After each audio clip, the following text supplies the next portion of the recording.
हमारे समाज में एक बड़ी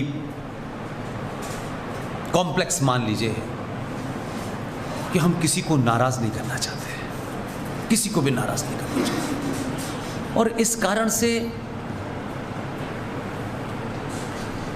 हम जब भी कोई दूसरे से संबंध बनाते हैं तो बड़ा आइडियल ढूंढते हैं। हर माँ बाप अपनी बेटी के लिए एक आइडियल हस्बैंड लाता है। उसके अपने घर में बेटा आइडियल नहीं है, लेकिन बेटी के लिए लड़का आइडियल चाहिए। और हम अपने समाज में से कोई आदमी से कोई गलती से गलत काम हो जाए, कोई थोड़ा सा समाज की जो मर्यादा है उसको लांघे, हम उसको अपने से अलग कर देते हैं। उसके बारे में नहीं यार ऐसा कैसे हो जाएगा, समाज हमारे बारे में क्या सोचेगा, यार हमारा प्राइम मिनिस्टर ऐसा है। 2014 में दुनिया का अगर सबसे बड़ा कोई बदलाव है, भारतीय समाज ने पहली बार ये सोचा कि जो परिस्थितियां हमारे सामने हैं, जो संकट भारत के सामने हैं, उन संकटों का जवाब, इन गुंडों का जवाब एक गुंडा ही दे सकता है। इसलिए 2002 के दंगों के हीरो को आपने अपना प्रधानमंत्री नियुक्त किया। पार्टी और संगठन मजबूर हो गए क्योंकि समाज ने देखा यही हमारा हीरो रहेगा। और उससे ज्यादा बड़ा काम उत्तर प्रदेश के लोगों को कहता हूं कि आपने मात्र 3 साल के अंदर इतना दबाव बना कि एक आदमी जिसने चुनाव ही नहीं लड़ा, कि समाज का दबाव देखिए। इसलिए ये एहसास करना चाहता हूं कि जितने भी युवा हैं इसको सोचें कि ये चीज बिना बैठे भी हो सकती है, बिना चिल्लाए भी हो सकती है। आपने 14 से 17 के बीच में ऐसे हालात पैदा कर दिए कि इस देश की सत्ताओं में दलाल भी हैं, बिके हुए लोग भी हैं। तब भी आपने ये साबित किया कि 2017 में जिस आदमी ने चुनाव ही नहीं लड़ा, जो मेंबर ऑफ पार्लियामेंट था, उन्होंने कहा कि ये जो 412 में से 13 में से ये 300 जोकर तो आ गए हैं, लेकिन किसी की औकात चीफ मिनिस्टर बनाने की नहीं है, क्योंकि समाज इनमें से दलालों को कोई चीफ मिनिस्टर देखना नहीं चाहता। तो एक आदमी से कहा तुम अपने लोकसभा सदस्य इस्तीफा दो और तुम बनो कि तुम्हारी शक्ल पे ही देश देखना चाहता है। इतना मजबूर कर दिया आपने, तब योगी बना इस देश में। ये समझते हैं कि नहीं है? मेरी बातचीत से आप इस बात से सहमत हैं कि कोई पार्टी बनाती, ये आपका दबाव था कि उनका ना, हमें दलाल और बिके हुए लोग नहीं चाहिए, हमें वो आदमी चाहिए जो पूरी ताकत से लड़े। और 24 में उसी को हराने की साठगांठ हुई थी। 303 से 264 सीटें आई थी, खेल हुआ था। लेकिन खेल के बावजूद भी जो खेल कर रहे थे, बने वो दोबारा से उप मुख्यमंत्री बने, मुख्यमंत्री तो वही बना। इसे कहते हैं समाज का दबाव, जो बरकरार रहना चाहिए। आप अपने मुद्दों पे कंप्रोमाइज न करें। इसलिए डीएवी स्कूल के अंदर, कॉलेज के अंदर, ये संवैधानिक संस्था है, इसका बदलाव क्या है? यहां होना चाहिए था जनगण मन, यही होता क्योंकि संविधान का हिस्सा है।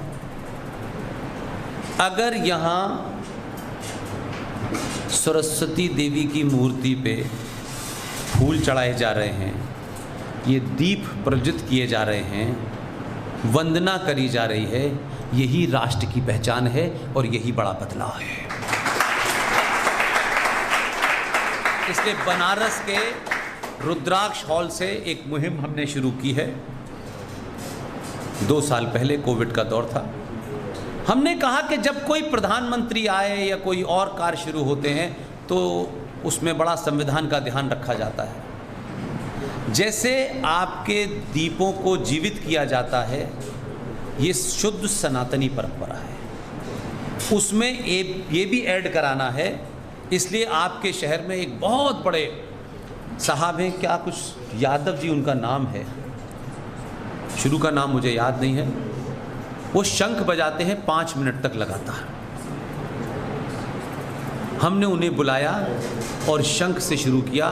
फिर मुंबई उनको ले गए, मुंबई का प्रोग्राम भी शंख से शुरू किया। और सबसे अपील करी है हमने कि जब प्रोग्राम शुरू हो तो ये जो आप बुके देते हैं, ये भारतीय समाज की परंपराओं के खिलाफ है।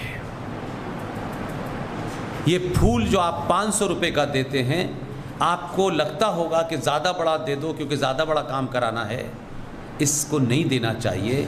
सनातन परंपरा में जो आज ज़रूरत है, क्योंकि मैं मानता हूँ कि इस युद्ध में पैसे की ज़रूरत पड़ती है और पैसे के लिए बहुत जगह हैं जहाँ आप दे सकते हैं। आप सिर्फ इतना करें कि आपको किसी मेहमान का इस्तकबाल करना हो, वेलकम करना हो, एक तुलसी का पौधा दीजिए, कोई बुके मत दीजिए। क्योंकि ये बुके में कितनी भी कोशिश कर लूँ, मुझे अभी यहाँ से बलिया सीधे जाना है, वहाँ बोलना है, फिर वहाँ से निकलूँगा, ये मेरे घर जाते जाते ऐसी स्थिति में होगा कि फेंकना पड़ेगा।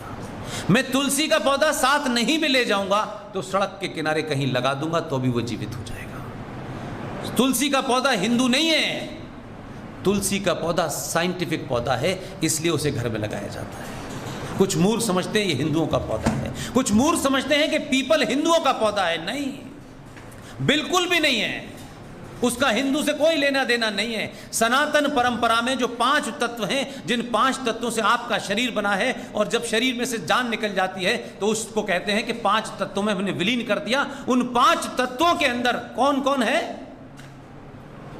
सूरज, अग्नि, वायु, जल, आकाश, यही है ना। तो 1958 का जिक्र आया अभी नासा का। नासा 1958 में बना है। जब नासा नहीं था ना तो हमारी परदादी जो थी ना 5 रुपए के पंचांग को देख के बता देती थी कि बहू खाना कल जल्दी बना लेना, सूर्य ग्रहण पड़ने वाला है। आपको लगता है कि नासा आया तो 1958 में, तब से हमें पता चला। तो सूरज हमको अग्नि देता है, इसलिए उसके ऊपर लोटा चढ़ाते हैं, थैंक्स करते हैं, पूजा नहीं करते। ये थैंक्स सेरेमनी है।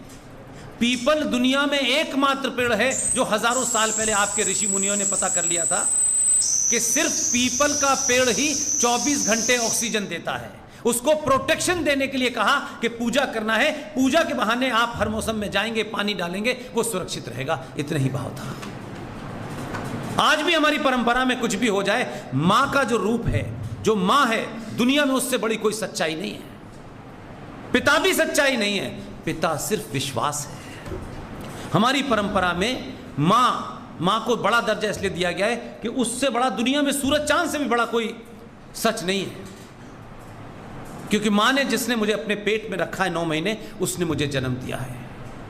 यह हमारी परंपरा है कि जिस मां ने मुझे जन्म दिया है, वही मां जब मेरी आंखें खुलती हैं, थोड़ा सा मैं देखने लगता हूं, सुनने लगता हूं, वही मां जिस पुरुष की तरफ इशारा करके कह देती है ये तेरा पिता है, हम जीवन भर उससे ये नहीं पूछते कि ये प्रमाण, हम नहीं मांगते। कभी मांगा, ये बात अलग है कि दिल्ली का मुख्यमंत्री मांग सकता है, उसे प्रमाण पत्र चाहिए होता है हर चीज का। इसलिए आपके इस भाव को ब्रिटिशर्स ने कैसे तोड़ा, इसको जोड़िए। आपको पता है कि नहीं ये बात? आजादी से, तथाकथित आजादी से पहले और उसके बाद तक 2014 तक ये चल रहा था क्रम कि आपको मुझे अगर किसी जगह कुछ अप्लाई करना है तो अपनी मार्कशीट और डेट ऑफ बर्थ सर्टिफिकेट